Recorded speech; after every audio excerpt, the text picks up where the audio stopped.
Happy Wednesday, friends. Well, today we have ourselves a little bit of a follow-up from a short video that I played, and it seemed to ruffle a bit of feathers. Now, the video I was showing was over how somebody put a concrete patio over top of their septic system. And I was talking about how that's a really bad idea because it doesn't really help you in the event that you have a problem. And a lot of people said, who cares? The homeowner can do whatever they want to do, and you can still pump the tank. It doesn't matter what the septic guy wants. He's just fishing for more money, all of those good things. So today I want to make a little bit of a longer video to kind of explain why it's a bad idea, and also why just because the septic guy gives you a suggestion doesn't mean the septic guy is trying to catch all of your money. First thing we have to understand, septic systems require maintenance. If you're going to have a septic system, generally you're going to have to pump it out every couple years. On average, a general family of 4 will pump out the tank every, 3-ish years, maybe 5-ish years. Depends on how big the system is, depends on how often you're home, depends on what your usage is like. There's a lot of different variables that go into your pumping frequency. Generally speaking, though, it's every 3 to 5 years you're going to have somebody pump out the tank. Modern systems, generally anything between 2014 to now, are mostly going to be 2-chamber tanks with the manhole riser front and back, at least in our state of Maryland. Your state may be different. The way that you guys do things in your state may be different, and that's okay. So we have modern tanks with an access front and back, large access so we can properly pump the tank. Older systems might only have a 6-inch cleanout on the front of the tank, maybe a manhole riser in the middle. Not every county was requiring that up until recently. When you have your septic system, like we've talked in the past, the tank is a large concrete box. Generally in our area, they're rectangular. If you go up towards northern Maryland, Pennsylvania, you might start seeing some circular tanks. Your area might have a weird shaped tank, but over here, rectangles. That's what we use. The front of the tank is going to be referred to as the inlet. The back of the tank is going to be referred to as the outlet. For those of you who are not familiar with how septic systems work or the nomenclature that comes with it. So on the septic system, you're going to have all the wastewater from the house go into the front of the tank, and the heavy stuff will fall to the bottom. We call that sludge. It will kind of slope into the tank.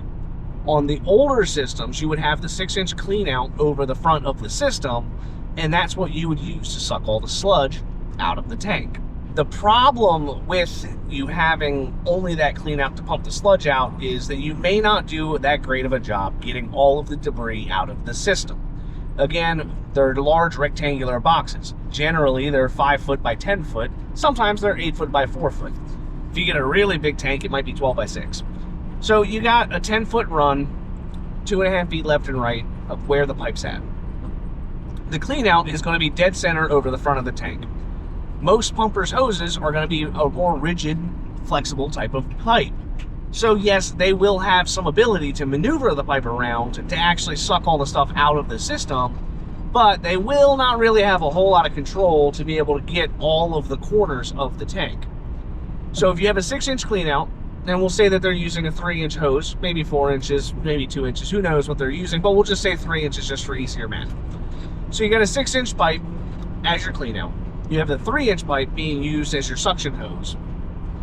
You are going to do a really good job cleaning the front of that tank, but you're going to have a much harder time cleaning the back of the tank. And if you ask some of the pumpers, they'll tell you, oh, I'm so good I can pump the front and back. No, you can't. Every time that happens, if you dig up the back of the lid, you take a sludge judge, you measure the back of the tank, the sludge will always have more solids than the front of the tank because they're not able to get the hose all the way back there. That's where the manhole comes into play. As the manhole riser will be dead center of the tank, the pumper is able to hit all 4 corners of the system far more easily, meaning they're able to clean the tank more effectively, preventing debris and sludge and all that junk from getting into your drain fields, causing problems. Back to the heart of the problem. So I showed the video of somebody putting a concrete patio over top the tank. The first foot of the tank was not under this concrete patio. It had the clean out accessible, so you could easily get to it. But the rest of the tank was underneath of the concrete patio, and it was quite a large patio. So what that means is, as the homeowners maintenance the system, you're never able to get into the manhole riser. The only way you're going to get a manhole riser is by destroying the patio. If you just spent all that money putting in the patio, you're not likely to destroy the patio in the slightest. So that means that that tank is probably never going to have a manhole riser until either the patio gets replaced or the tank itself fails, and then the tank and the patio need to get replaced. When you're looking at a system like this, though, not only is pumping your issue that you might have to think about, what about maintenance, such as a baffle or a clog in the pipe, cleaning the pipe?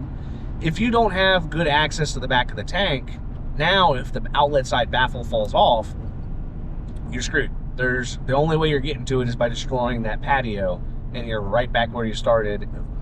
Like if you had to replace the tank or replace the patio, you're going to be cutting up the concrete. Baffles fall off all the time. I would say that is one of the #1 causes for repair that I see on any septic systems. Nowadays we use PVC baffles, but the old concrete ones, cast iron ones, terracotta ones, they fall off all the time. So you're eventually going to have to repair it, especially if it's an older home, which this one was. So you have an older home, concrete baffles. Eventually you're going to have to repair the baffle. That's just kind of par for the course with the type of baffle that they have. But you put a patio over top of it, so now the $300 baffle repair is going to end up costing a couple $1,000s, or however much concrete costs to replace or repair. I just think it's a very silly idea to put permanent structures like that over top of your system. I would refer to this as a permanent structure because you can't just pick it up and move it. Like if you had a wooden deck, you could take the deck boards off and do what you got to do with the deck boards. With this type of system, you're not able to move the concrete. Like the only way you're doing it is cutting it, jackhammering it up, and then moving it out with a machine. For some reason, contractors tend to get a lot of grief when it comes to recommending upgrades or ways to help improve the system. To me, that doesn't really make a whole lot of sense. And the reason why I say this is you have somebody who knows what they're talking about. You have somebody who's seen thousands of examples of what can go wrong, giving you advice. And the best way to think about it is kind of like your car mechanic, or even better yet, I guess since people also kind of put car mechanics in the contractor role, think about it like your doctor. Your doctor is going to give you recommendations for your health because they know what will happen if you don't follow the recommendation.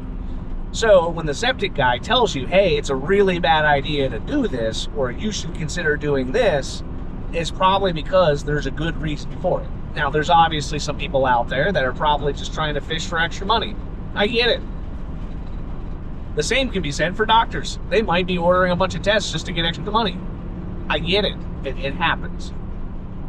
So you have somebody who knows what they're talking about. You have somebody who's seen thousands of examples. To me, it's just foolish not to take their advice, or at least get another opinion, right? If the septic guy says, hey, you should get a manhole riser, call a different septic guy. Septic guy #2 might tell you the same thing. If you got 2 different septic guys who aren't trying to fish for a job, don't know each other, don't know the situation beyond what they can see, if they're making the same recommendation, it's a pretty good idea that you might want to do whatever it is that they're recommending. Anywho, I have videos posted every day on the World of Well and Septic. Sometimes I'll show some shorts that are talking about stuff of what not to do. Sometimes we'll do long form videos like this. Let me know though below, what kind of cover does your septic system have? Is it just in the grass, or did you put a deck on it? A shed maybe? Or are you also like this individual where you put a concrete patio right over top of your tank? I love to hear about it. Leave a comment down below, and I look forward to talking to you all later.